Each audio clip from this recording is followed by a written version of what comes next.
All right, here's a brief sound check. If you could let me know in the chat if you hear me okay,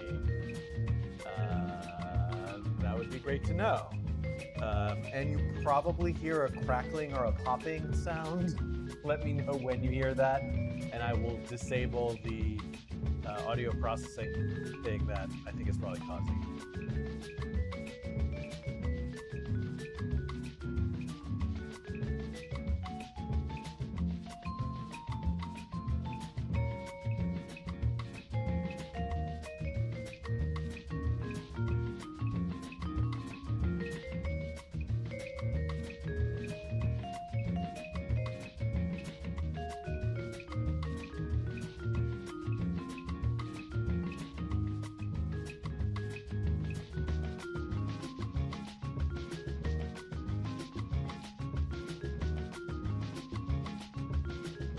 Okay, I hear you that the audio is a little bit quiet. I've turned it up a bit. Yeah, I'm gonna be starting in a second.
All right, here I am coming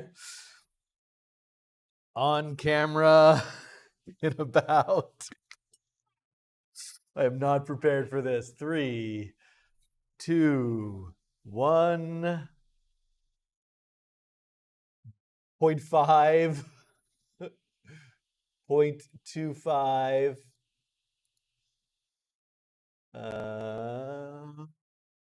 Here I am. Hi, everyone. It's been a minute.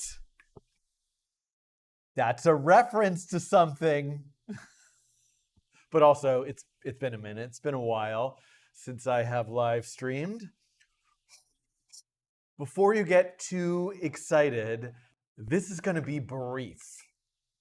You know, when I say brief, we might get to an hour, which maybe on some level isn't that brief, but it is extremely cold in New York. It was -4 degrees this morning. It's probably gotten up to the teens now. This garage where I am coming to you from, a slight crackle. Okay, I'm gonna fix this audio thing. Give me a second. Okay, let me know if the crackle goes away. I know the audio is quiet. Try to just turn up your volume if you can. I can adjust it a bit. It is not particularly well heated in this garage, and anticipating that I was going to try to stream a bit today, I came in here earlier, about an hour and a half ago, and turned on all the heaters. I even have a little space heater by my feet going. It's not working. It's cold in here. I can't see my breath, but it was.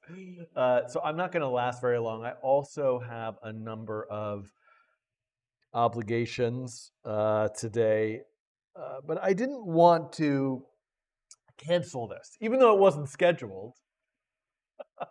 It's very much spontaneous, spur of the moment decision. But I wanted to at least reconnect with the audience.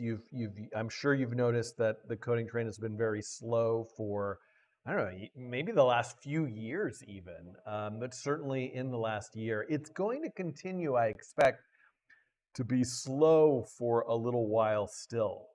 But I do have some ideas for some things that will be coming in the future as soon as this summer, where I hope to be live streaming and working on some new projects more regularly. But I wanted to at least kind of connect with you all, say hello, answer questions that I might see in the chat as well. And no, -4 degrees Fahrenheit.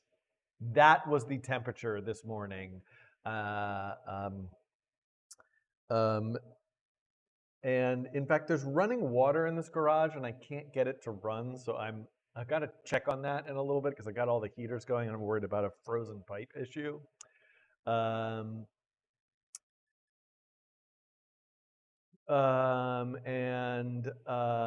I'm looking at the chat. So I've got a few announcements. Let me kick off with kind of what is probably, honestly, if I'm being completely honest, the primary motivation for this live stream. And I'm going to open up a page here, which is that, and let me press this button. I'm a little out of practice, a lot out of practice. What button do I press? Here we go. And by the way, has the crackling gone? I'm assuming the crackling is gone, the popping and crackling, but let me know. So I have been working. All right, so let's back up for a second. One of my great white whales, if you will, in the field of creative coding, generative art, has long been the wave function collapse algorithm. Look, I'm even having trouble speaking because my mouth is so cold. And so if we go to that creative code page, which is maintained by Raphael and de Courville and others, wave function collapse. Let's see what we've got there. Let's read this AI summary. No, let's not. I don't know why that creative code page is not coming up. Let's go here. Main database is maybe what I'm looking for. Wave. How do I get it to load more? Load more. Wave. How many times? I saw it. And then it went away. No. Here it is. Okay. So this particular algorithm called wave function collapse is a really wonderful, fantastic, fascinating algorithm that I have just been super interested in for many years. The origins of this algorithm, I think you could go back to Paul Merrill's work on something called model synthesis, which I would encourage you to check out. I know Paul Merrill has been working on many more recent updates and newer projects, but check out Paul Merrill's website. And then I'm Googling the. If I go to the Coding Terrain website and I go to challenges and I search for wave function collapse, you will find that in July of 2022, I did an implementation of this particular algorithm. And we could even run the example right here and see what happens. Okay. So what is happening here? This particular algorithm is essentially putting together a visual Sudoku puzzle, right? There are a variety of tiles that can only go that can be placed on this grid according to a set of constraints. Just like in Sudoku, each digit can only appear once in any given row, column, or 3x3 box. There are similar kinds of rules at play here. We can sort of see these are all the individual tiles, what they look like.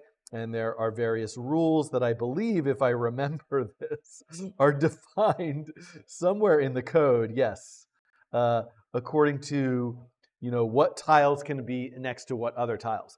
Now, why am I talking about this? Because this is what is called the tiling model for wave function collapse. And this is not what actually interested me in the first place about this particular algorithm.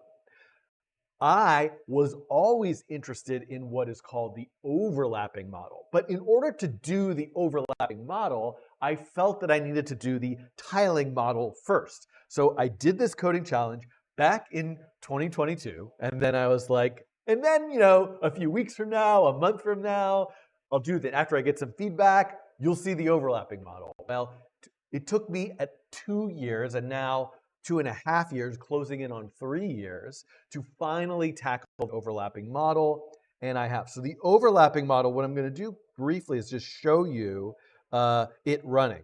So, oh, these are so tiny. So for example, if you look at this image, this is a low resolution image of green, yellow, blue, and brown pixels. And what the overlapping model does is it plays out that same visual Sudoku puzzle, but instead of having predefined tiles, it extrapolates all of the tiles from the image. And so if I go into my sketch, oh, and it's already referenced here under flowers.png, and I run the sketch, you're going to see, and hopefully it gets stuck and restarts quite often, but it's now trying to create an image based on, and I'm loving seeing all of the chat messages. I need to stop and read more here. Sorry, I'm fascinated by the chat. So this is what the overlapping model does. So I recorded the coding challenge. It's been edited together, a lot of extra diagrams, a lot of extra examples, animations. I actually did this thing where I recorded the session of me coding it, then I went back and recorded some commentary that I talk over and explain things that I got wrong. So it was like a sort of a 6-month project, and it's a 90-minute video. And I am excited to announce that it is available for you to watch on Nebula. Now, what is Nebula, you might be wondering? Well, Nebula is an independent creator-owned streaming service. You can find out everything about it at its URL, nebula.tv. All of my videos are cross-posted on the Nebula streaming service and YouTube. I've done some things that are exclusive to the Nebula platform only. For example, I have a course called What's Code that was produced by Nebula that you can find. I should find that, actually. I wonder if it's here. I don't know why it's not here on this particular page. I think if I go to go.nebula.tv/coding train, it will show up there. This is sort of like a promotional page. So, this is an ad you're watching, by the way, in case you're wondering right now, basically. But one of the ways that the coding train sustains itself is to be a part of this particular streaming service. It's also, nice to be on a platform that's not entirely driven by algorithms and sort of big tech. So what I'm doing with this particular video is I am releasing it as what's called a Nebula first, meaning it is available to watch today on Nebula, and it will be only on Nebula as an exclusive for 1 week, and then next week it will go live to YouTube. So if you want to watch it now, today, you want to support the coding train, or tomorrow, or the next day, or anytime before next week, I mean, it's not going to go away. It'll always be on Nebula. It's a really nice player and way of watching a video that's not sort of like polluted by the, beautiful chaos that is the YouTube player interface. You can go. I was looking for, here it is. What is code? It's a class where I kind of go through the fundamentals and basics of code on Nebula as well. That's what I was looking for. So I don't want to belabor this too much. I think if you look in the video description, there's a link which will take you directly to the wave function collapse video. Can I just play the first minute of it? Some reasonably competent explanation. All right, let's play the first minute. Give you a little sneak peek here. Oh, you're not getting the audio. Hold on. Let's look. Why? Where is the browser? Is let me try that again. Let's try this one more time. It took me, I don't know, 9 to 10 wave function collapse. I guess you're gonna have to get it through my mic. So anyway, this is the video's 90 minutes long, going through the entire algorithm and many pieces of it. Okay, let me just see. The video that you're watching. Okay, so glad to see, Julian, you are a satisfied customer. And yeah, so okay, so that's all I've got to say. I want to say so much more about wave function collapse. We'll come back and do another once the video's out for a week on Nebula. Oh, here's another primary reason for me to put it on Nebula. So the video is 90 minutes. This is one of the much more complex algorithms and probably difficult to follow videos that hopefully I did a good job of making it as friendly and accessible as possible. But one of the other motivations for me to put it out as a Nebula first is it's possible there are errors in the video or things that could be corrected. Now, I'm not going to do any major, I'm not going to record a lot of new footage or do anything major. But if I were to find an error, something that I could edit or add or some sort of video, anything that I could do to, in a small way, in a reasonable way, adjust the video before it goes out to YouTube, I will do. Because one of the incredible things about the platform of Nebula is if there was an error in the video, I can fix it and re-upload it and it'll be replaced on Nebula. But that's not something I can do on YouTube. Once it's on YouTube, it's sort of frozen in time there. So I really want to encourage you all. Wait a second, I'm going to try. That didn't work. Okay, never mind. So there's a question in the chat that I'll get addressed. I want to encourage you, if you watch the video on Nebula, to provide me with feedback. Even if it's just, find me on the internet somewhere. I'm kind of mostly right now, I'm going to come to this later on Blue Sky, or actually Coding Train Discord is the best place to reach me. Come into the Coding Train Discord and just say, hi, Dan, I watched the video on Nebula. That's all. If that's all you say, that'll make me happy. But you could also say, and I think I found a mistake, or this part was like, I don't know. Any feedback, anything that you find there, you can let me know. I'm so cold, my brain isn't working. Let me see how long I last. Okay, I'm planning to be here till 12:30, so it's another 35 minutes. Okay. All right, I've got to kind of keep an eye on the chat. Okay. No, stop. Okay. All right, let's come back to here. All right, so, while we're here, let's see, what else? So that was the main thing I wanted to talk about. Let's see, what should I go on to next? I have a whole list of things. Let me just give you the whole list. I could talk about nature of code and porting all the examples from P5.js back to processing. I could talk about my obsession with the television show Severance and different, just basically fan art, but fan creative coding art projects I've been working on related to that show. I could talk about Blue Sky and making Blue Sky bots. And we could talk about today's Genuary prompt and the sort of Genuary initiative in general. Let me see if folks, I'm looking at the chat over here because I have, oh, wait, it just came alive. I have these two iPads. One I use as a soundboard, and the other as I use to keep an eye on the chat when I'm live streaming, both of which I think froze. And I've had them plugged in for 2 hours. They wouldn't even come on, but this one finally just came on, which means we might get sound effects, which is obviously a critical, part of the Coding Train live stream experience. Let's see if this comes alive. There we go. Low power. No, I don't need to go into low power mode because it's plugged in, but that's fine. All right, so soundboard. I'm gonna keep an eye on the chat. Let's see. Literally frozen. Is this stream frozen? I hope not. Let's see if we can find this particular cable. Okay, we're gonna see if we can get the soundboard going.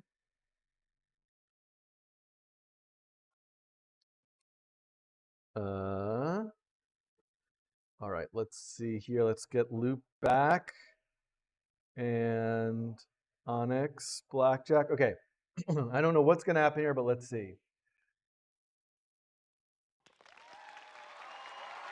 Okay, thank you. The soundboard is working. And coming up on the coding train, nothing. Okay, Quink 3.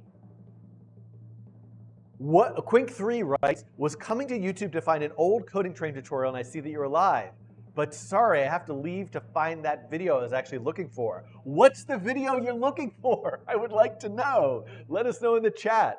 Okay, the stream is not frozen, just I am frozen. Yes, Discord, the Discord channel is hopefully in the video description, but it is just thecodingtrain.com/Discord. Let me see if this other iPad came to life. Oh, this one came to life also. Happy day. Let's see. Is this going to reach? Yes. Okay, hold on, everybody. This is good because then if I can get this one going, this will be my one to keep an eye on the chat. I really just came to chat with you all and answer questions, but I have some things, and I wanted to, do my little plug of, and I want to plug the Nature of Code book as well. This is plugs. This is a plugs live stream. Oh, I'm so cold. In Germany, we have summer, -1 degrees Celsius. Okay. Let's see. Now, if I go to YouTube here on this, oh, it died. The soundboard iPad literally died. It was too much to play a couple sound effects. But let's see if this one will stay alive. Where are these buttons? These are very, very ancient iPads. And if I go to, I'm looking for the coding train. Okay. Yeah, the coding train. No, I'm looking for the coding train channel. My channel. Your channel. Your channel is my channel. How are there 360 people watching this right now? That's nuts. I didn't think there'd be anybody. Okay. All right. How long will it take for the signed book to be shipped after donating to processing? That is a great question. I don't know actually. So I am not doing the shipping. So in case you're not aware, let's talk about the Nature of Code book. Why not? Because today is the day of plugging all my stuff. So the Nature of Code book, it finally came out last September, so it's been a while. But I don't know. The last time I live streamed was probably back then. So this is a project that's been, probably worked on for 20 years. The first version of this book did in fact come out in 2012. That was a self-published print-on-demand version of the book. There was an older website. It was written for the processing programming environment. And somewhere probably in the late 2010s, I started working on updating a bunch of examples in the book, porting things over to JavaScript. That project kicked into high gear once I signed a contract to work with No Starch Press. We've been a wonderful collaborator and partner. And this book, I'm hearing like weird, but this book is finally then published and out with a really, I should bring I have a physical copy of it that I could be holding and showing it to you. But it's far enough away that it would take me forever to go get it and bring it here. So you're just gonna have to deal with these photos. But the book, it's a little over 600 pages long. This is the table of contents. It is not meant to be a beginner, well, it is meant to be beginner friendly. It's meant to be, I feel like I wrote it for people who are learning creative coding and are interested in kind of math and algorithms, but maybe have previously or otherwise felt intimidated, or a lot of these kind of concepts that start to deal with trigonometry or physics, or feel inaccessible and opaque and scary. The numbers are scary. The work is mysterious. The work is important. So I wanted to help you with your scary numbers, and that's what this book is for. So if you are interested in it, now I guess this is all ads. First I did my ad for Nebula. I'm doing my ad for Nature of Cook. I'm sorry, I'm trying to read the chat at the same time. Let me just give you a few updates about it. So first of all, your primary place to go for getting the Nature of Code book is natureofcode.com. Why? First, you could just read the whole thing there. The whole thing, like, you want to read chapter 4? Here's chapter 4. The entire chapter is here online. And in fact, when you get to the examples, they run right there in the browser. You can click on them. You can check out the code. You can edit the code, et cetera, et cetera. However, you might want to get a physical copy of the book. Maybe you like physical books. Maybe you want to support the work that I do. Maybe you just like the color pink. I don't know. There's a umpteen reasons why you might want the physical book. And down here at the bottom, you will see a set of buttons. Now, I know I'm standing in front of this one. So the best way for you to get the book, with a few caveats, and I need to drink some of this warm tea to warm me up here.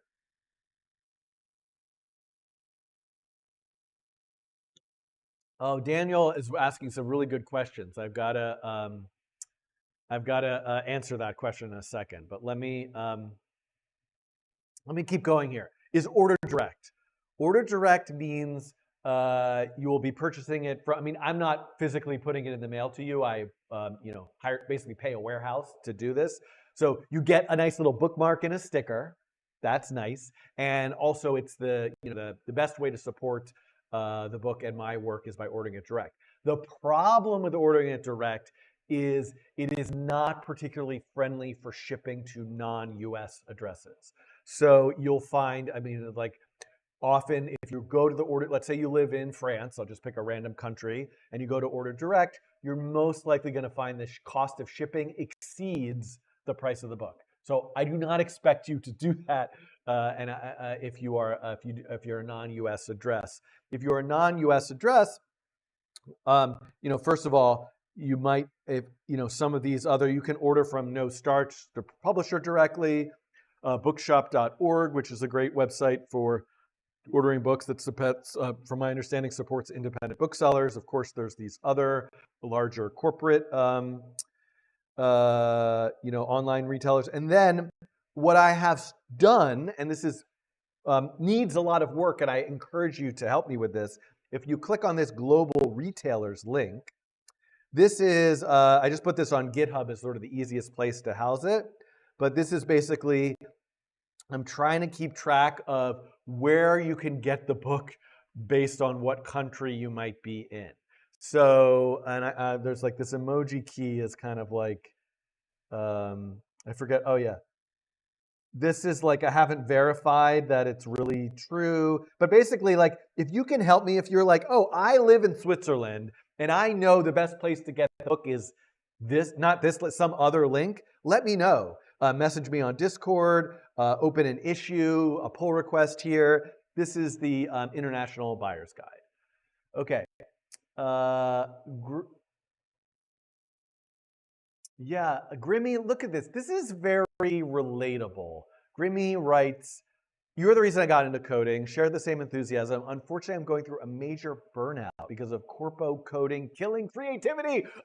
Corpo coding. I feel like I should be playing a sound effect to go with this, but the iPad died and it's coming back. Okay. So first of all, I have to admit that mostly the reason why the coding train, I don't know how it feels to you. Does it feel like coding train just like fell off the face of the earth and disappeared? Does it feel like it's still there, but maybe just a little less active? I released 3 or 4 videos in the fall. I've been working on the ML5 project. Barely anybody, at least relative to in the coding train relativity, watched those videos, which was kind of disappointing to me. I'm hoping when I put the wave function collapse video onto YouTube next week, it gets it kind of can ride the wave of the algorithm. I mean, I put an absurd amount of time into this video, so it'll be nice if people watch it. But Alex says, bought the Amazon Kindle edition. Very curious to hear. I have not seen it. Hopefully the quality is good. Please let me know. And by the way, reviews, if you're, sometimes people are like, I'm sorry, I ordered it from Amazon. I know that's not like the preferred way. First of all, any way you can get the book is great. I'm not here to judge your shopping methodology. And if you can get the book and you can afford it and it's gonna get to you with a reasonable time, great. But I suppose one thing you can do if you do order it off of Amazon is write a review. That's a nice thing you could do. I will appreciate that. What was I talking about? Burnout. So mostly the reason why the coding train has been quite absent from the internet over the last couple of years. 2 reasons. One is the nature of code book. I was really like, it's like, oh, well, I have some time today. Should I live stream? Should I record a coding challenge? Or should I finish this paragraph, this edits, this other thing? Like I had to prioritize this to get it done. That's now in the rear view mirror, but that really took energy and time. And thank you, Thin. I want to know how to pronounce your name correctly, from Vietnam watching. That's amazing. And then just like family stuff. Family life gets in the way, complicated things. I just but burnout. I don't know if burnout is right to express the sort of feelings that I've had, but I don't know. I'm reading the chat. So I'm a science student who loves your videos because they help me visualize everything. I coded a whole waves and optics course in P5. That's amazing. Which website did you open at the start for the code? So the code for all of these examples and for all of my coding challenges and other videos are typically available in the P5 web editor, which you can get to at editor.p5js.org. Okay, I'm just like rambling and going from topic to topic. I have kids. Yes, I have teenagers. Teenagers are complicated, beautiful creatures, though. I love them so, but I felt like it. If you'll indulge me with a little personal, allow me to express some personal thoughts of mine for a moment. I feel like I understood kind of like instinctually how to be a parent of a baby and even a toddler. And I do not understand instinctually how to be a parent of a teenager. It requires a lot of thought and trial and error and confusion and just to kind of like doing my best here. But, Tara Zek. Wait, hold on. Hold on, Tara. No, that's the wrong sound effect. Tara Zek, welcome to the passengers of the coding train. I appreciate your support. Make sure you link your Discord account to your YouTube account, which will get you into some channels in the Discord. Got to move my body around in this cold weather. All right. Anybody? Oh, are you still getting the popping with the audio? I thought that was done. I thought I got rid of that. Because now I have the let me. Hold on. Let's just turn that off as well. Now, by the way, I'm turning off the noise removal.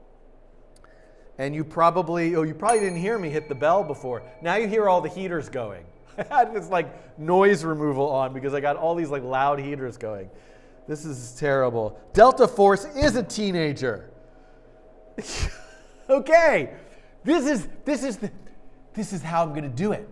I'm gonna get an audience of teenagers to help me understand how to be a parent of the teen. My kids, they're not. By the way, whatever I'm doing here is probably the most embarrassing, horrifying thing to them. The fact that I'm even mentioning this. So okay, all right. Ah, Moonzier, you're gonna get your stickers. Awesome. Okay.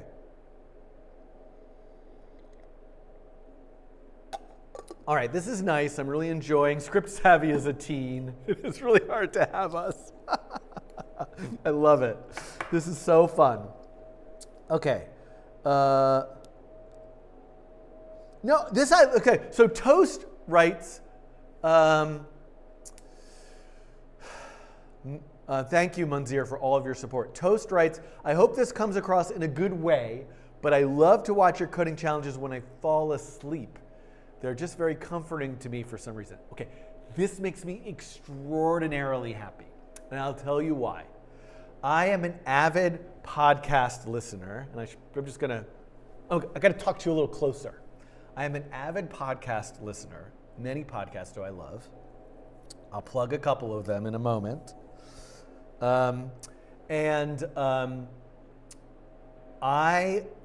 Most of them I listen to them at all sorts of, I'm a runner, I love to jog, so that's my primary time that I listen to podcasts, but I also listen to them going to sleep. And even if it's an exciting, wonderful podcast that I love to listen to, there's a certain kind of like closeness I feel to them that it's comforting and helps me fall asleep. So the fact that that might be something that I could offer to somebody else thrills me to no end. It does worry me a little bit in how some of my coding challenges videos have gotten sort of like changed the sort of style with music and sort of faster editing, and maybe they're a little less sort of authentic or sort of slow, and that might be kind of like just sort of like comfort viewing. Hannah also watches my videos to sleep. I have to watch them many times to learn anything. That's nice. Hey, Thiago from Brazil. Amazing. Hi, Icon Lab. Oh, I also have to give a shout out. There's a shout out. I was going to record. Okay, wait. Tara says, your P5 gesture has been learning with it. Thank you so much. We'll try to wait until we grow older. Wait, I lost some of the chat. I watch your videos with my dad, and we always end up discussing different ways we could do everything. Okay, these are, by the way, this is like making my day, hearing all of these comments. This is so fascinating. Are you in GGJ? What's GGJ? I don't know what that is, asks Boli. All right, what else am I going to talk about? What else am I going to talk about today before I go, besides just reading your comments?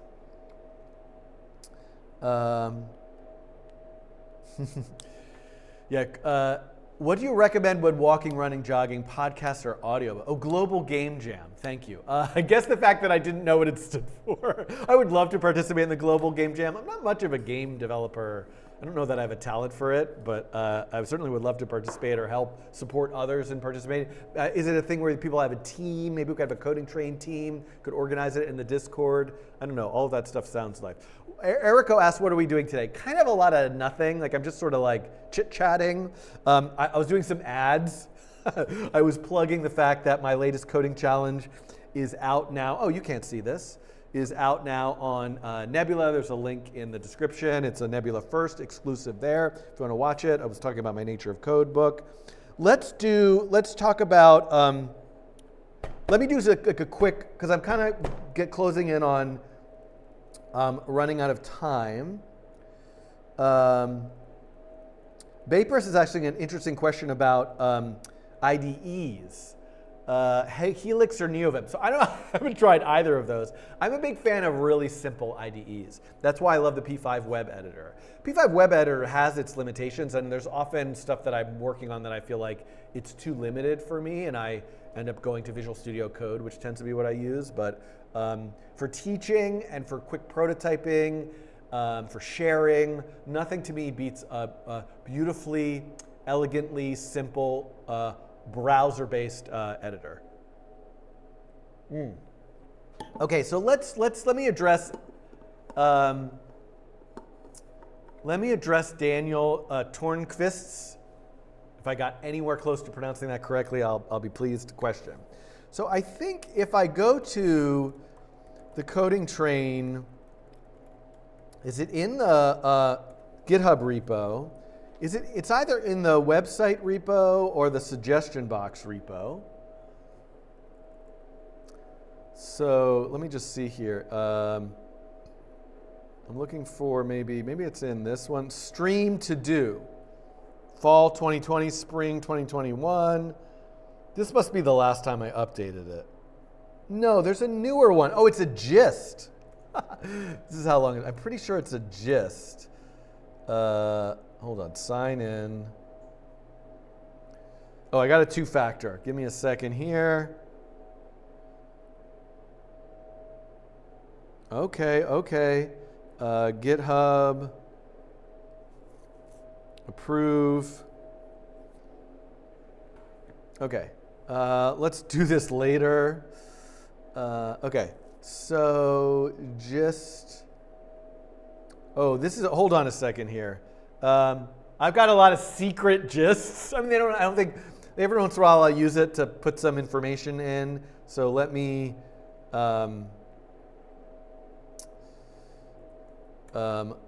find this first before I look at all my gists. Maybe somebody will, I don't know if Deepam is watching. I'm not looking at the Discord chat. Older. I'm looking for my list, my to-do list, which was a gist. I must have linked to it somewhere. Notes, Thursday. Oh, God. I use gists a lot. Like, I put here we go. Found it. 2024. So let's look at this.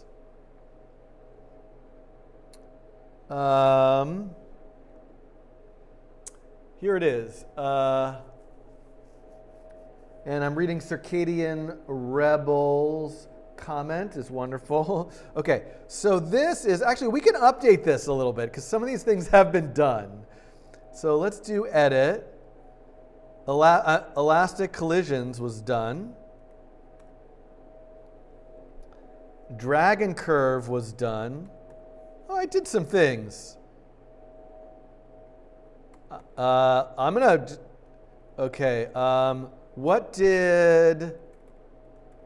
Let's look at, let's feel accomplished. Oh, whoops. A nice way to feel accomplished is to go back to a to-do list, and even if your things that you did weren't on that to-do list, add them as completed things. So I'm going to go to videos, and these are the things that I have done, right? I did elastic collisions, which is here. I did this wonderful collaboration with Pat, drag and curve, and then an image classification. So let's put these on the list as ML5. Image classification,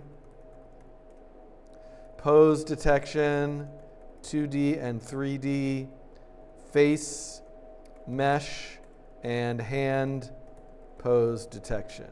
All of these are done. Okay, so those are done. Bizarro Devin. That's an interesting project that I'd be happy to say. That is not worked on. Challenges. Look at this. We get to, I don't know if I get to check this off. No, I do. It's on Nebula. So I'm checking this off. This has been done. And I never did this. I never did these things. Yeah. So this is kind of my, so I don't think anything else here. Oh, Discord bot. I did a Discord bot tutorial. So that's done. Whistles, website video. Okay. So let's update this. Where do I update public gist? Okay, and we can go through. So There were a few. Sorry, I'm reading really great comments. I appreciate this one from Hannah that's saying that they first encountered the old Apple II snake video, which is kind of like definitely been the biggest video that I've done on YouTube. And I love that that video has sort of brought people in to then sort of discovered the larger Coding Train cinematic universe. But I forget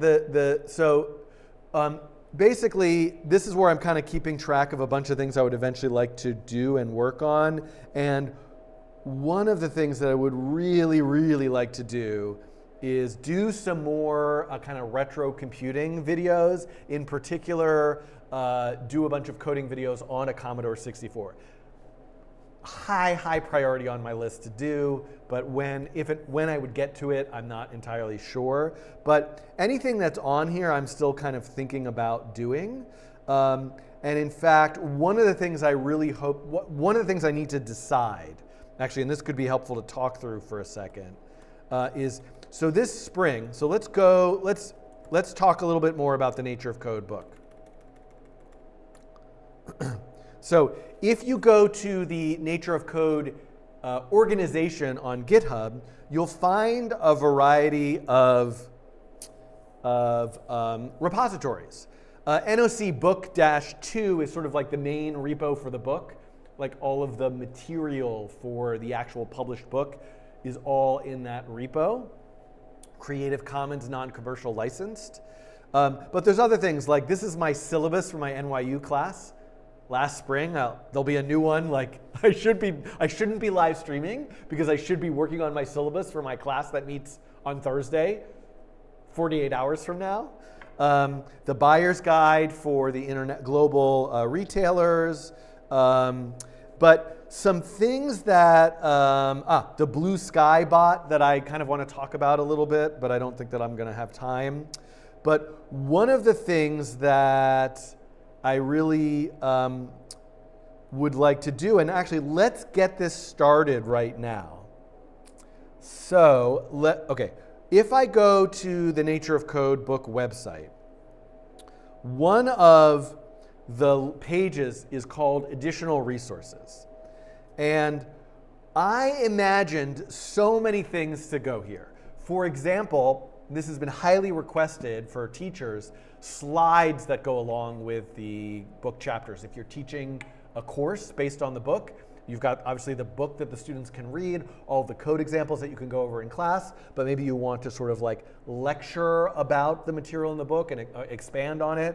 Having some slides would be helpful. So I'm hoping to work on those, and maybe there's a way I could collaborate with other teachers or educators or just viewers. Anybody wants to help with that. But more importantly, I would like to have ports of all of the book's code to many other languages and environments. But the only thing you'll see right here, right now, is a link to a whole bunch of ports that were from, over a decade or plus ago from the original. And the main thing is, though, what's interesting is like, originally the book was in processing, and so there were ports to P5. So now I need to do the reverse. So let's actually begin this process right now, today, live on stream. I don't have a lot of time, but let's get this started. So I'm going to create a new repository. We're going to call this, I'm going to put this in the Nature of Code organization.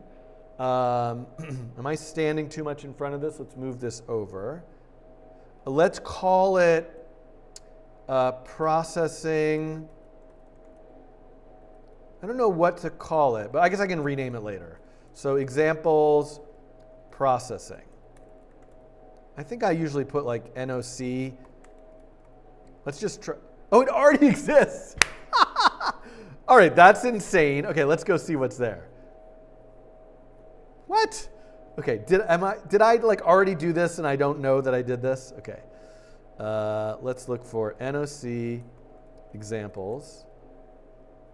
P5 archive. Oh, this is. So these are the old processing examples, which obviously could start with and use, but so much has really changed. So I'm sorry, I'm trying to read the chat while I'm talking. So I think I should make a new repo. I could also rename this one, but let's call this, I don't know what to do. I'm going to figure out the naming later. NOC examples processing port. Okay, I have an idea. What if I say NOC examples processing 2024? I'll just do second. I don't want to call it second. I'm just going to do 2024. I can rename it later. We're going to make this public. Let's add a README file, create the repository. So now let me clone this repo.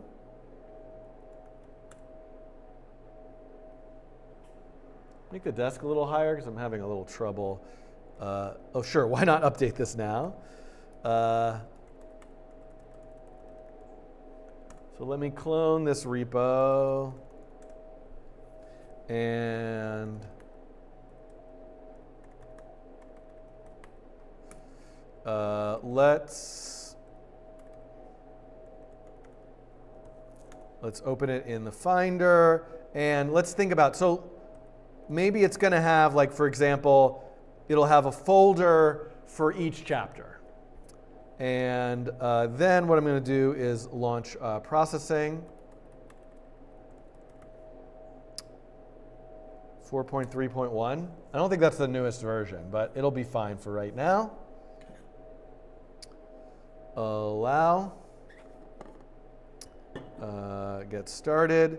So if you haven't ever seen processing, I'm just curious. Let's visit the download page. 4.3.2. I'll get it later. I'm on 4.3.1. Good enough for right now. So a couple things. One is, if you have, maybe, I don't know how many people are watching this right now, but let's say you're just, one of you watching this right now might be a random person who wandered into this live stream and has never coded before. You could learn to code for the first time in processing by following, this is not an ad, this is me just talking about my work.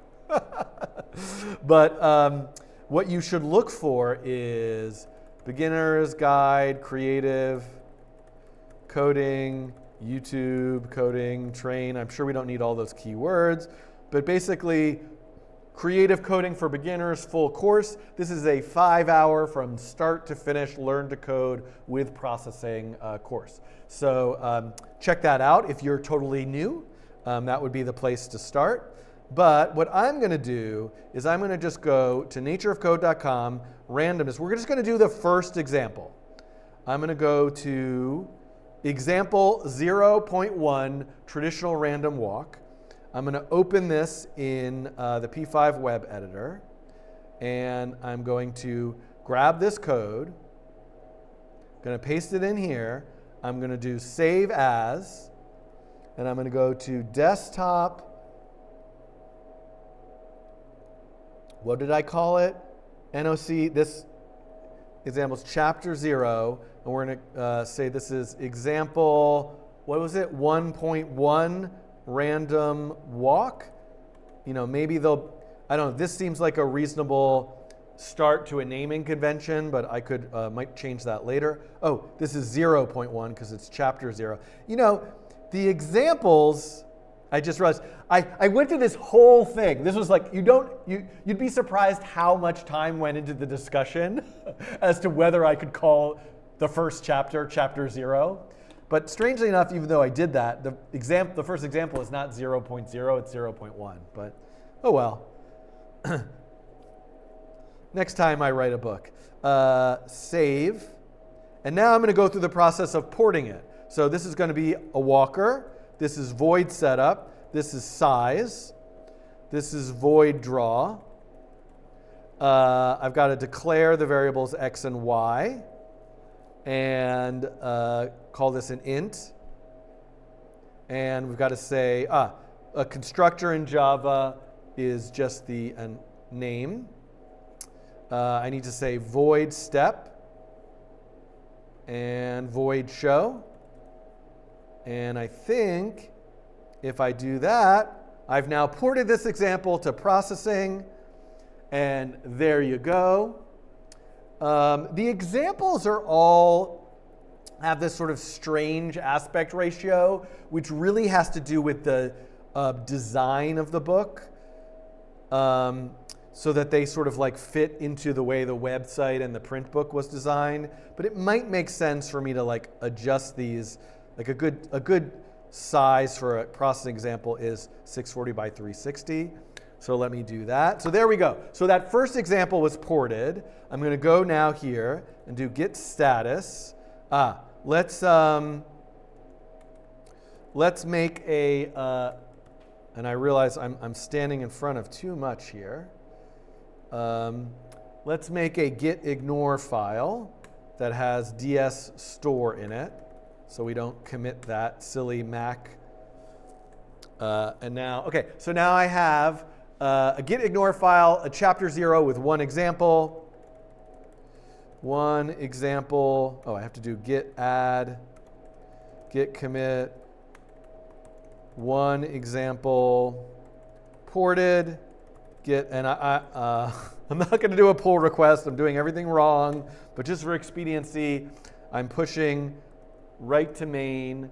And now, if I go here, back to the nature of code repo, and can I pin this one? Let's call it this, save pins. Great, it's now pinned here. So if anybody is interested in helping port more examples, you would be welcome to clone this repo. Add ports to it, submit a pull request. But I'm going to work on this at some point, and then the idea is that it will end up.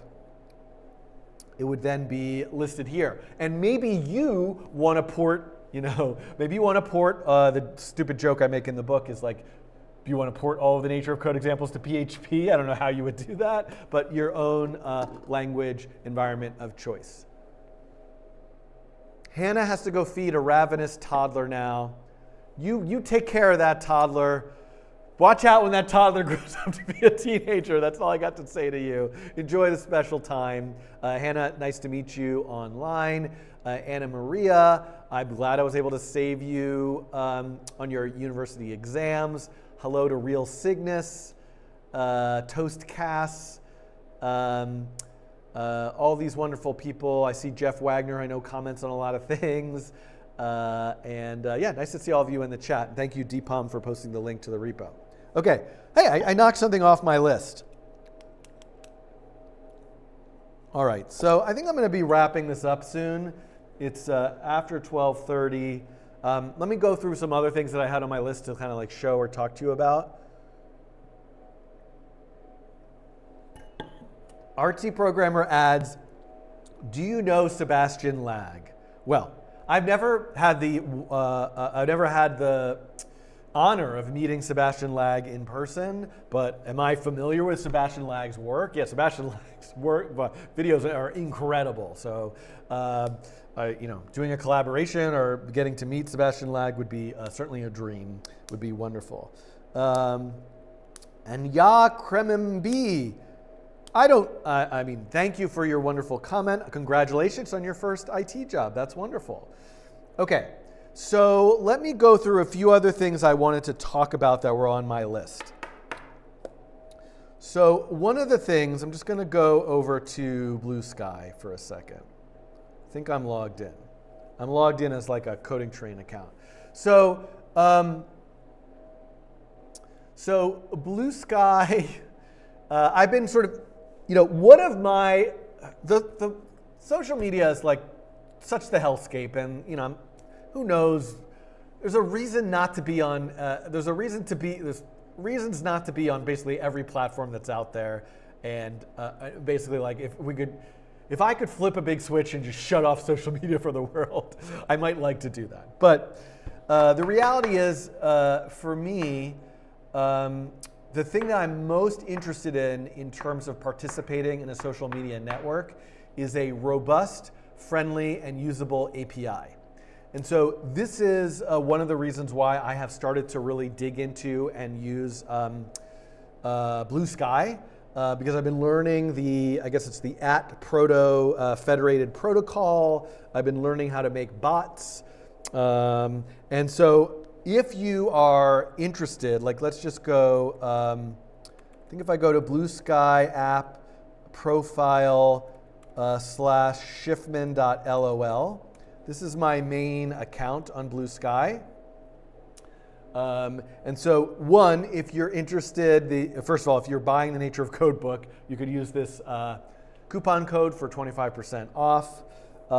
You can see things that I'm posting here. Some people in the UK are organizing a Nature of Code book club. So you want to follow some things that I'm working on. I'm not a huge poster here, but if you know, one of the things that I've been using this platform for is to engage with the fan community of the television show Severance, which is like my procrastination project. So first of all, highly recommend Dr. Amanda, Josh Wigler, and Melissa Woodward host a Severance podcast that I would highly recommend. So go and, I've been a guest on it a couple times, so go and check it out and listen to it.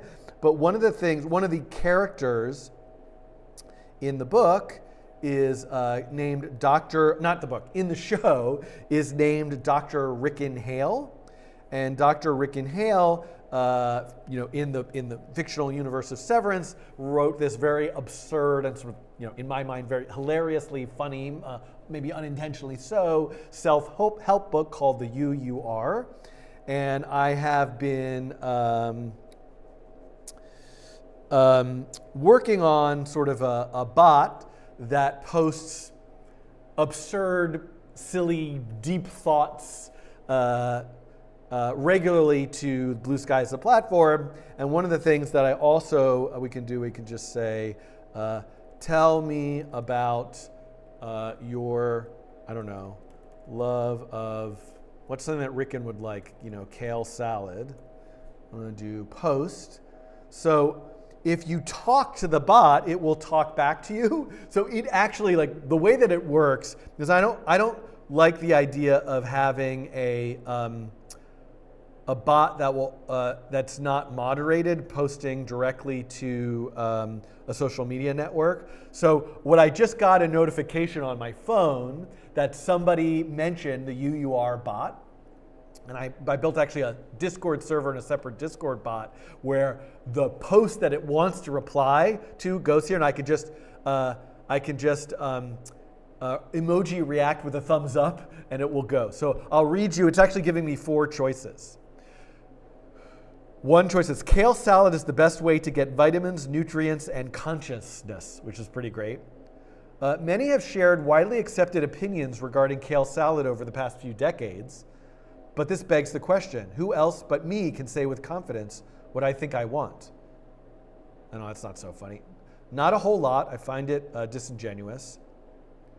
I fundamentally believe the only way to create dramatic change is to shock people. Kale salad is my shock mechanism.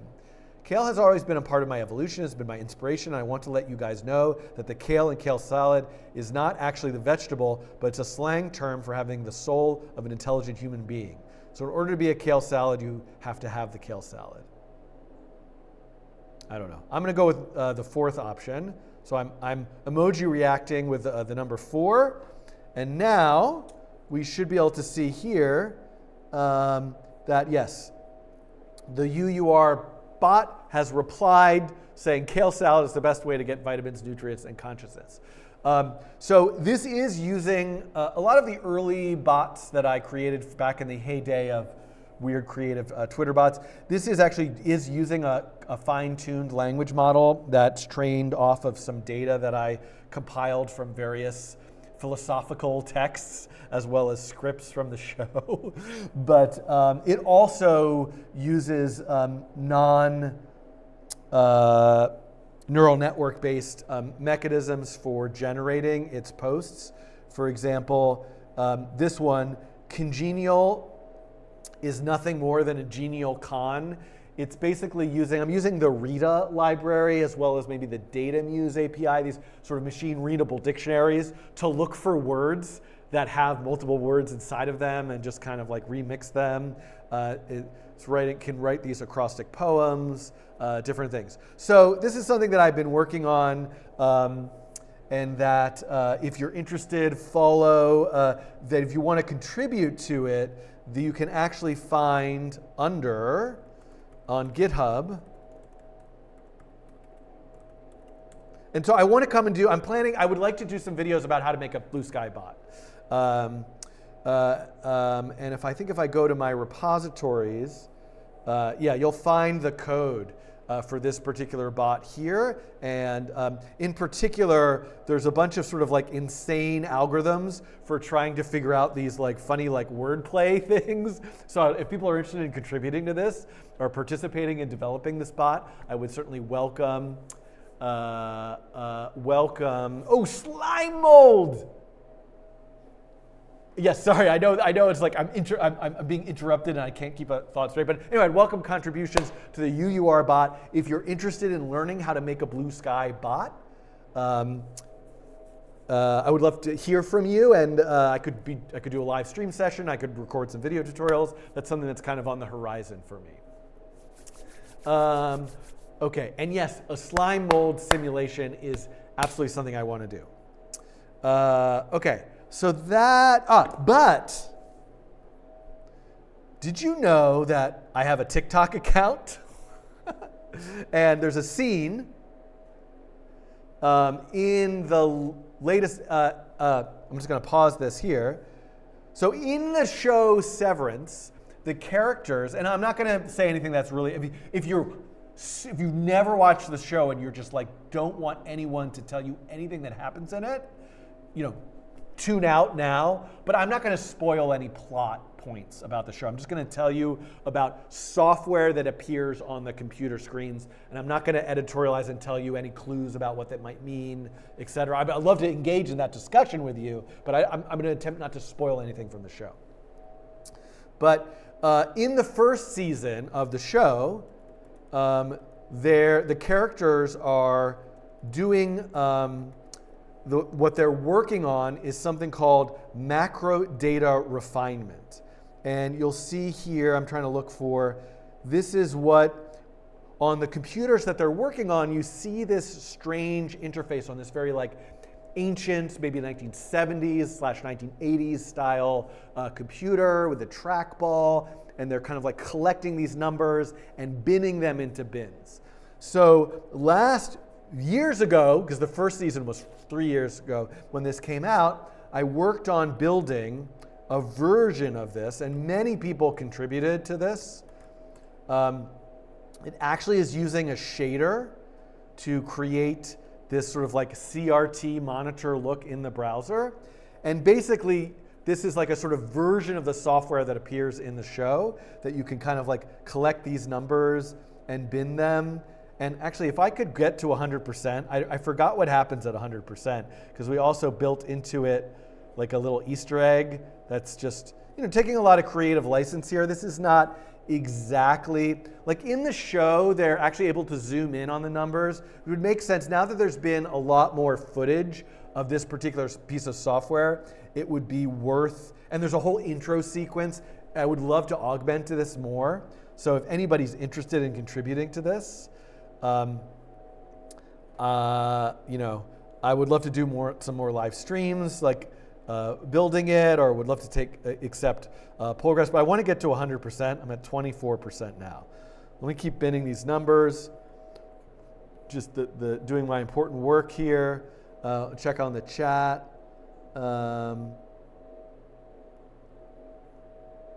Artsy Programmer still uses a trackball. Actually, I would really love to build my own version of the Severance computers. By the way, they had this like pop-up in Grand Central Station where they, I'll show that to you in a second. Okay, this is taking too long. But we've got to finish this. I can get to 100%, right? I'm at 46, 47%.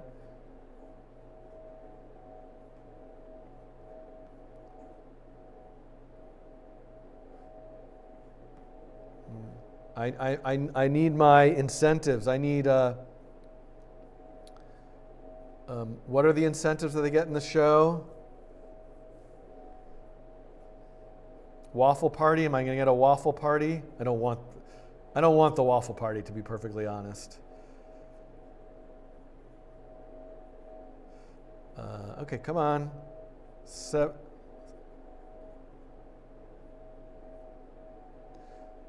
Okay, we're 70%. Oh, there we go. Okay. We got a little bonus thing there, right, at 78%. That was fun. I forgot about that Easter egg. Little milkshake dancing. Or milkshake, as I like to call him. Okay. Come on, I want to get to the end. I want to get to 100%. Got to find the scary numbers. Where are they? Where are they? Here they are. No? No? Why is it getting harder? There we go.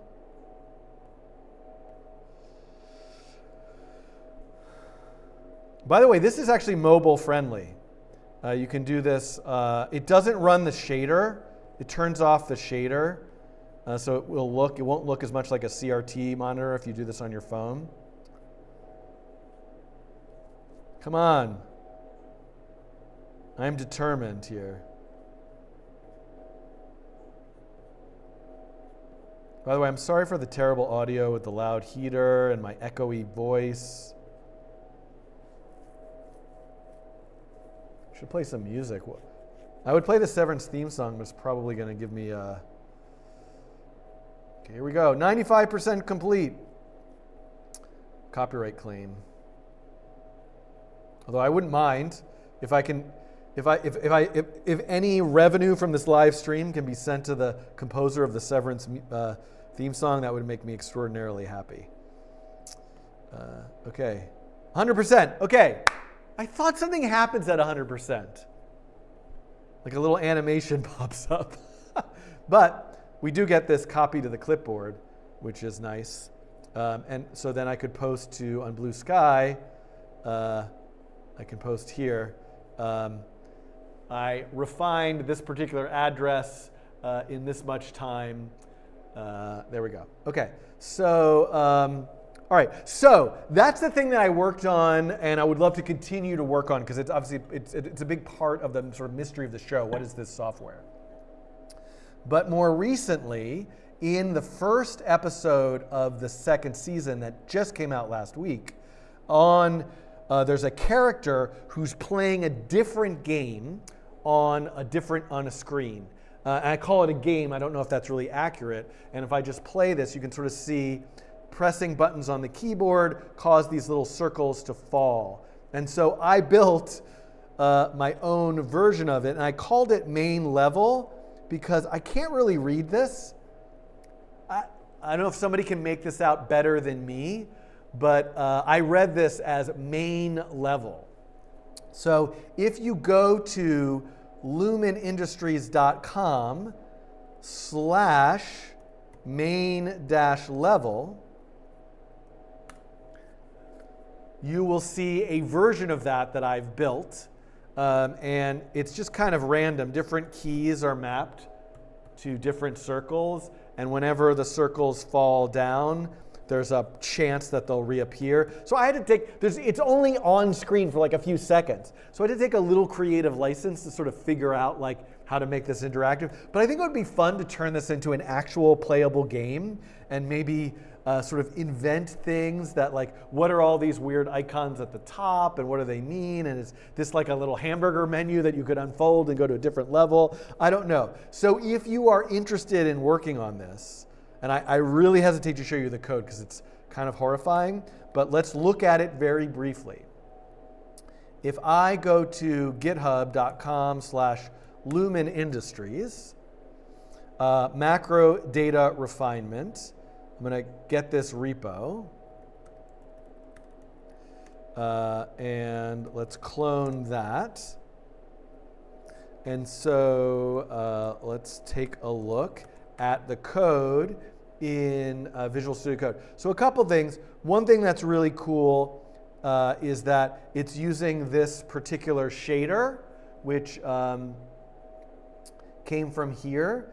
It's a shader that basically will take any graphics and give it kind of this CRT-like look to it. So that's really fun to make it in the browser just look like it's an old CRT-style monitor. So that's something in there. And you can find all the code for the actual macro data refinement process. But here under main level is what I started working on. And it's a little bit absurd. Like, I've done like all of these things, like this whole top menu.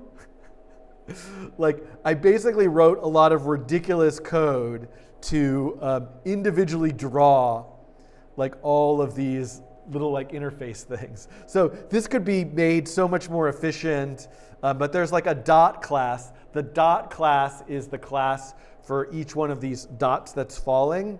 And then there's a bucket class that when it lands in the bottom, it fills up an array and then keeps track of how many are in there. So, you know, I would welcome any contributions or maybe like some creative ideas of how to sort of like think about this as like a game. The next episode will be on, I think they come out on Thursday night, Eastern time.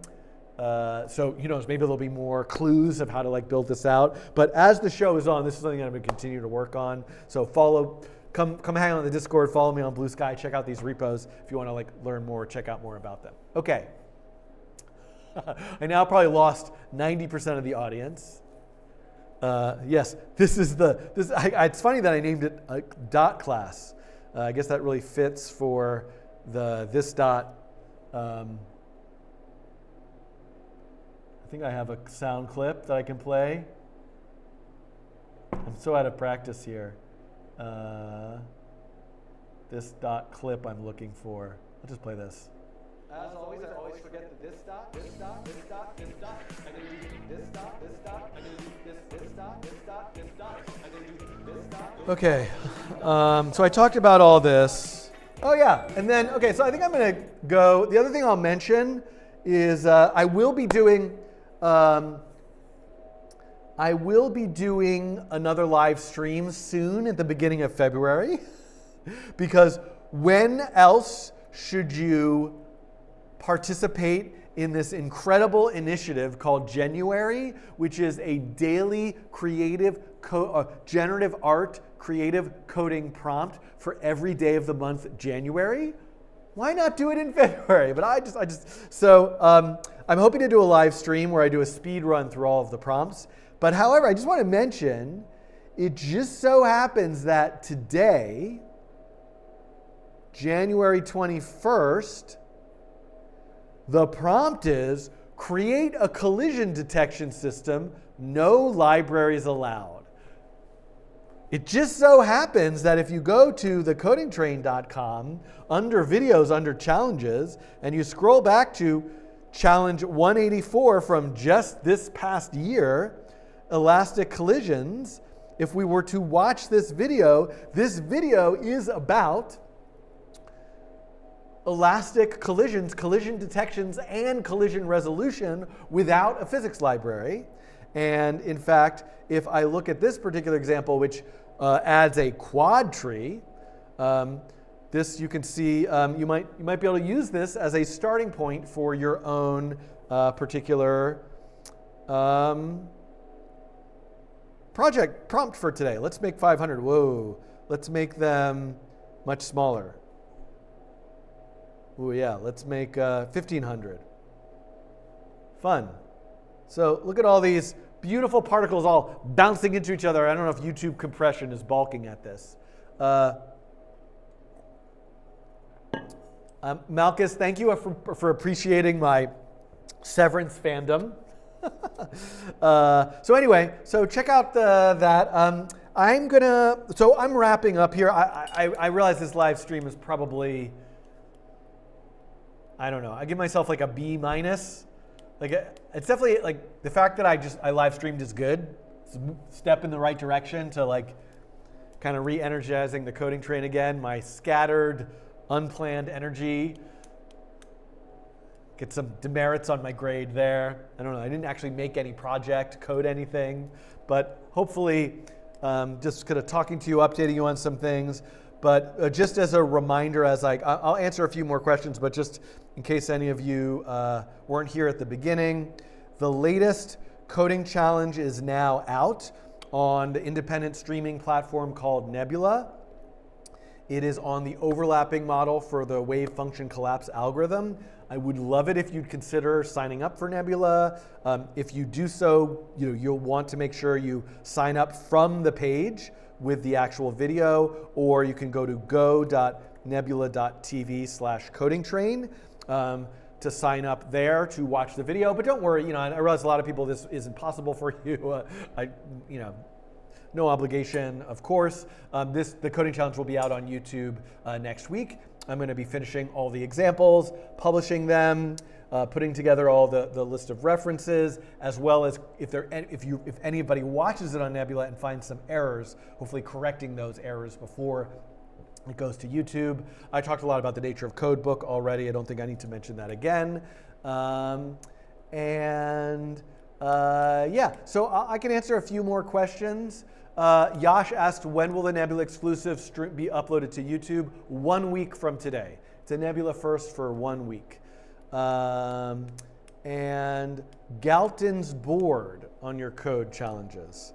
That sounds fun.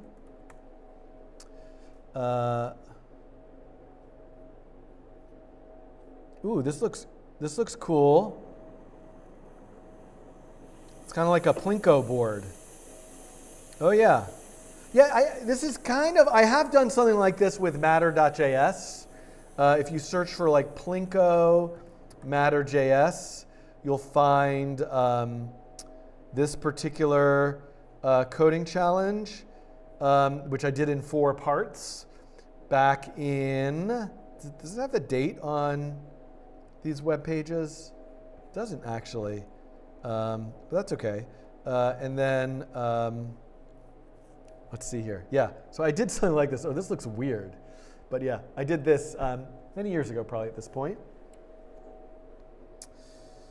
Praveen asks, what is your main earning? By the way, I realized I was talking about Nebula, and I was kind of talking about it. The real reason for you to sign up for Nebula is not really just to watch my particular video, but Nebula, honestly, that's where I watch stuff, because it's such an incredible collection of smart and interesting creators, and in particular, the Nebula originals. I've never made a Nebula original. I would really like to do one, and maybe that's a good goal for me in 2025. This jet lag game is really, really fun. But the Nebula originals are these really incredible, this Tom Nicholas film called Boomers is pretty great. Lindsay Ellis is on Nebula. The Getaway was a really, really fun Nebula original kind of game show. So these are things you can only watch. Short film called Dracula's Ex-Girlfriend from Philosophy Tube. I don't know if any of you are fans of Philosophy Tube. But so, the reason to sign up for Nebula is actually like you might sign up for, pick your streaming platform of choice. There's a lot of really wonderful and original produced by Nebula itself content that you can't get elsewhere, not to mention the fact that you're supporting all sorts of other creators beyond me by watching on that particular platform. Okay, so I just wanted to mention and kind of look back, look at sort of some of the wonderful stuff that's on there. Sorry, now I'm lost in thinking about what am I going to watch on Nebula later today when I need to go have some lunch. I haven't eaten anything today. Why has my brain stopped working? Okay. Oh, we got jet lag fans in here. That's awesome. Okay. Yes, Kano says, is Nebula a platform like Netflix? Yeah, I think that's a fair comparison. Nebula is very much a platform like Netflix. It is a streaming service with a lot of original content, series content. The difference is it is run and owned by independent creators. And it's sort of a platform for people who have started on YouTube to expand. And then there's actually lots of people on Nebula that are come from other places as well. Okay.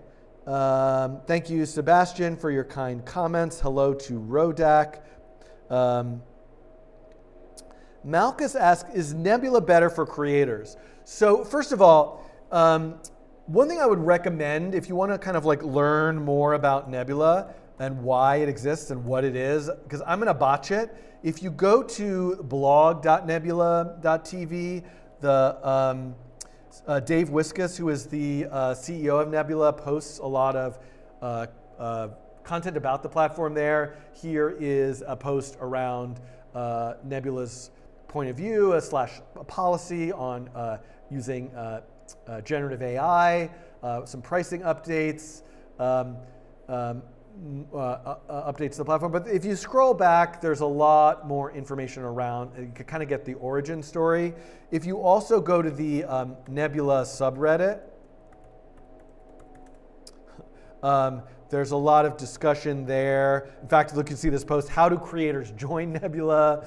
But I'll give you my point of view. And then there's discussions about a lot about jet lag and other sort of like videos that are on Nebula. But I'll give you a quick point of view of like, why is Nebula good for creators? So one for me is, I don't like to have all my eggs in one basket. YouTube has been incredible for me. The work that I do and the audience that I'm able to reach would not be possible without YouTube. But it's nice to kind of like hedge your bets a little bit and think about using other platforms, distributed content in other ways.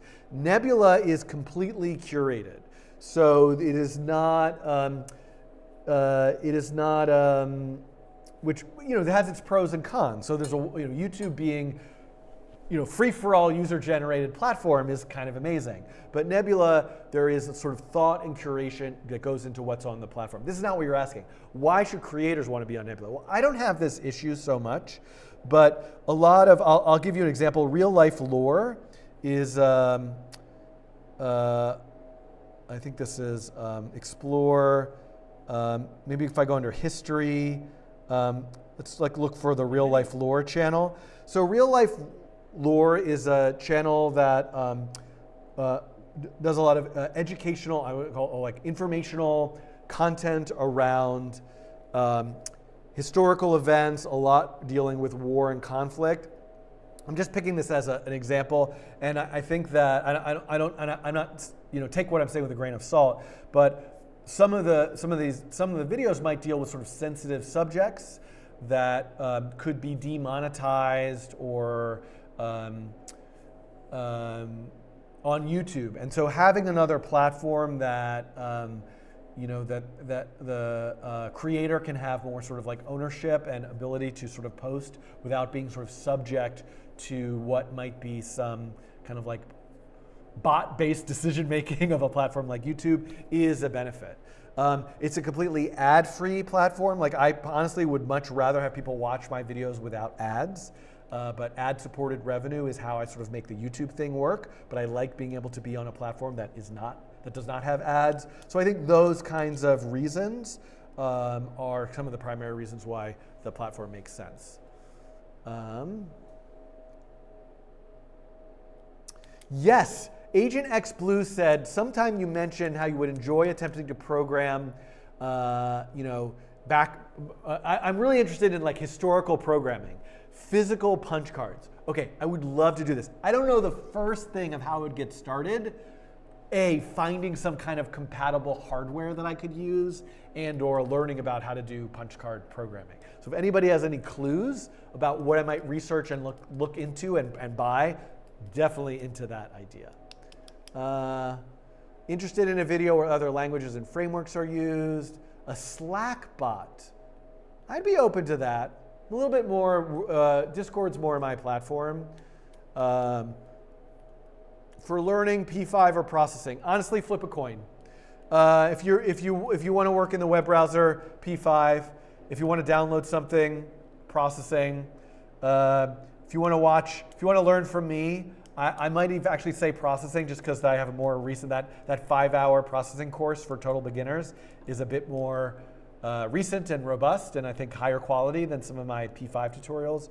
But if you're teaching middle schoolers, I might suggest P5 because you want them to be able to do stuff in the browser and go home, email it, show their parents, email things to their friends. A lot of benefits to P5 in the browser. JavaScript's a great language to learn for different kinds of job and career and other possibilities. All right, I'm gonna put on this song that I typically play, and let this play for 2.5 minutes. See if there's any other questions. Nate the Ace official says, just got my daughter her first actual computer. I love her following along your coding challenges, and she's loving it. Thanks for all you do. Say hello to your daughter for me. Oh, I got to give a shout out. Hold on.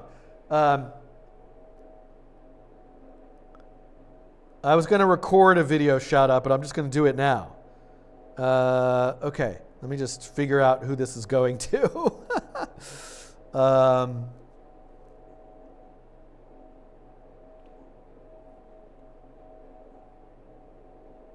Okay, this is going to Joseph's colleagues at work who are having a book club with the nature of code and are excited to get into it. So, good job, Hunaid and Adina. Read that book, code those coding things, simulate that nature, enjoy, have a good time. Send me your questions. Joseph knows how to reach me. Thanks for all of your contributions and support, Joseph. Glad that you guys are having a book club. There's lots of little, by the way, I've been noticing, look around. People are organizing little online and even in-person nature of code book clubs. I'm happy to support that however I can, answer questions, pop in for a Zoom even, or a quick session. So if you're organizing a book club, let me know. Virtual punch cards. I would do an emulator.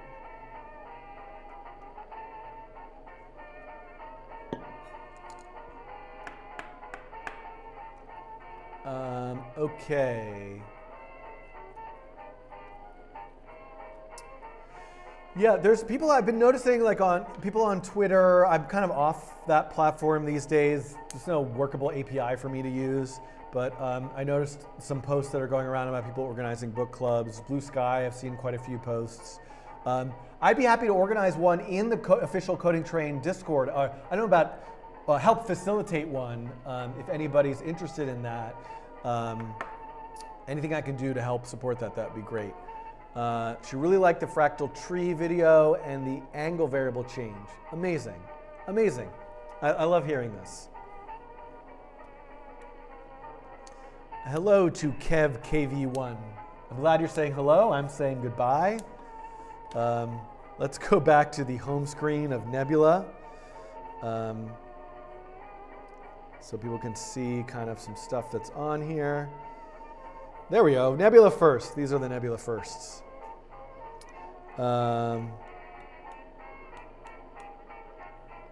Hey, where can I send you more global retailer links for the books? DC says you have DMs blocked and I don't use GitHub. Okay, what's DC? Discord maybe? So, Attila the 13th, this is a great question. First of all, you can always just email help@thecodingtrain.com or daniel@thecodingtrain.com. Those are two email addresses that will make their way to me, and I will see them. Even though I'm sure there are people who emailed me 2 years ago that I haven't gotten to a reply yet. But Discord, if you tag me at Schiffman in the official Coding Train Discord, or you can at me on Blue Sky, which is sort of the main social media platform. You can message me on TikTok. I'm kind of on Instagram too, Daniel.Schiffman, and the Coding the.coding.train on Discord, on Instagram. DC is Discord. Yeah, you're not going to be able to DM me on Discord because I'm flooded there with friend requests, and it's just too much spam. Like when I had that open, every other message was like some Web3 crypto thing, so I've shut that down. But if you join the Coding Train Discord, you can just @ me in the main chat channel. You might have to take a couple tries at it, but I will see that. But you can also just help@thecodingtrain.com or daniel@thecodingtrain.com. Okay. Have I used any game engines? Unity, no. Don't forget to mention the Coding Train Nebula referral link. First of all, I think if you use the link that's the pinned chat message and you sign up from there, it's going to go back to me. Like if you sign up through that video, but the actual link is this. go.nebula.tv/codingtrain. That's the actual link.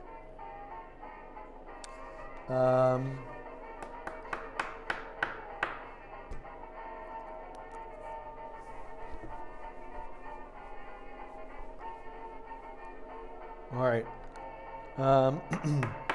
Seems like we've run out of questions. Amazing.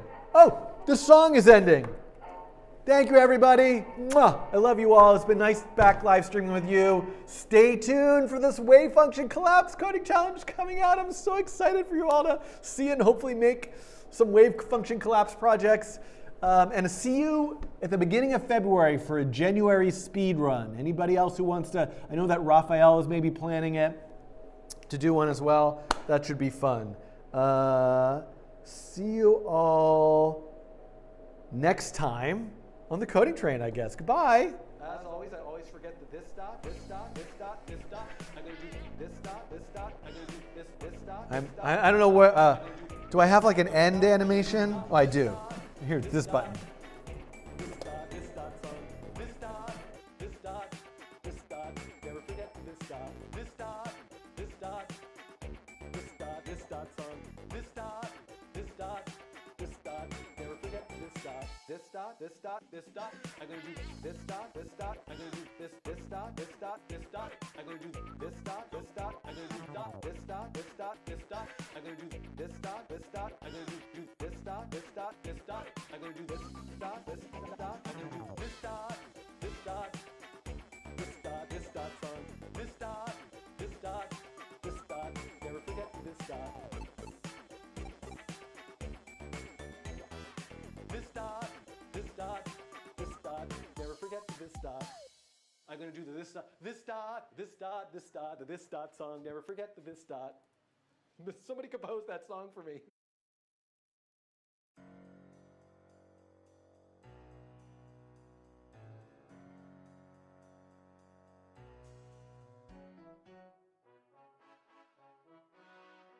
I'm gonna say once again, here we go, sing it with me. It's the polar to Cartesian coordinate song.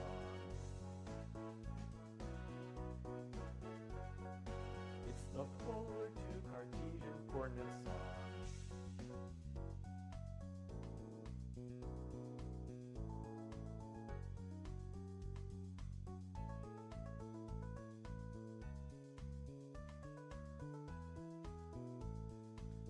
Auto-tune and the internet will fix that for me.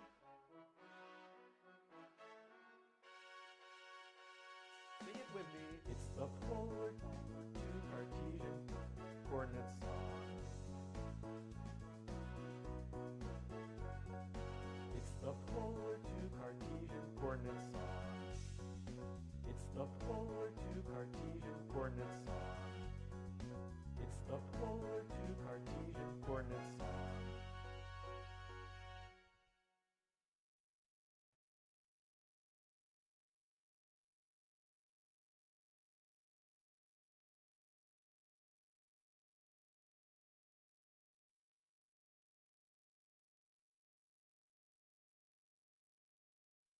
Unicorns and rainbows and cupcakes. What else is there? Yes, kittens. Thank you very much. Kittens and rainbows and cupcakes. Notice that. Look what I get. I'm really losing my mind. Okay, let's do it.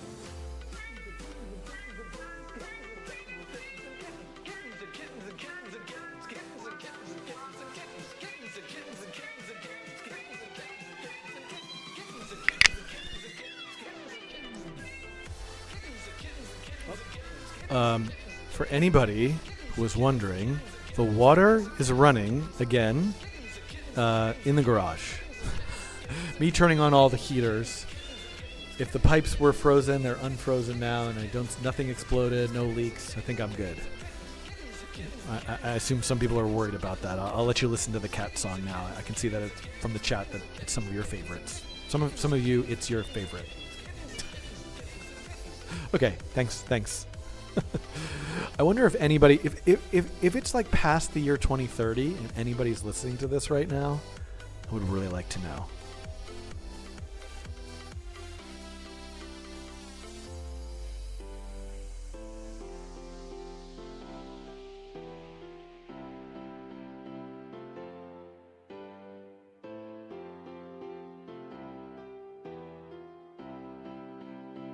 I feel just sort of like a nice feeling of relaxation. Everything's going to be okay today. Dream is not broken. It has not frozen. This is a wonderful thing. Okay, we're going to do it. I'm really getting to something. I need my sound effect.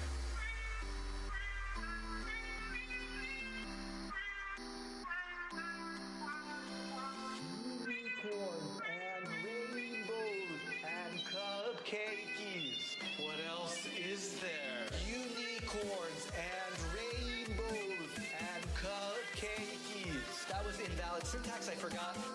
There was one other thing here that I think is important that I will use continuously over and over again in all sorts of text generation analysis things that I will use continuously over and over again. First thing I need to do